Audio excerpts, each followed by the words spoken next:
Missionaries will tell you that Isaiah 53 refers to Jesus, but what would happen if we would ask Isaiah himself? Isaiah 41:8, Israel my servant, Jacob whom I have chosen, the seed of Abraham who loved me. Isaiah 44:1, Jacob my servant and Israel whom I have chosen. Isaiah 44:21, remember these, O Jacob and Israel, for you are my servant. I formed you that you be a servant to me. Israel, do not forget me. Isaiah 45:4, my servant Jacob and Israel my chosen one. Isaiah 48:20, the Lord has redeemed his servant Jacob. Isaiah 49:3, you are my servant Israel, about whom I will boast. Clearly, the prophet Isaiah had in mind the Jewish people when he wrote about the servant.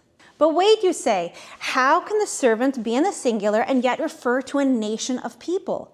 Isaiah to the rescue. Isaiah 43:10, you are my witnesses, says the Lord, and my servant whom I chose in order that you know and believe me and understand that I am he. Before me no God was formed, and after me none shall be.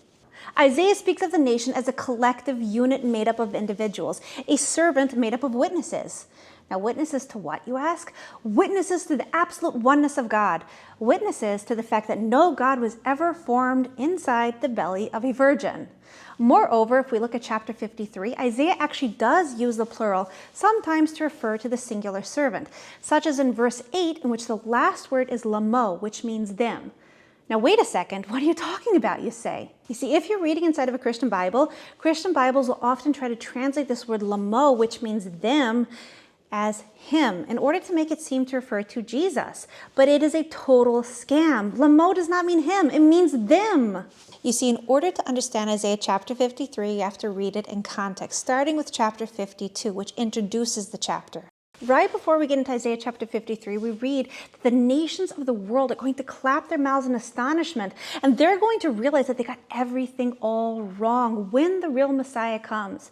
At that point in time, they're going to realize that though they believed that God despised and rejected the Jewish people, he was actually working with us this entire time. But because the nations of the world thought that God had abandoned us, they abused us, they heaped their sins upon us, they beat us down in every single generation.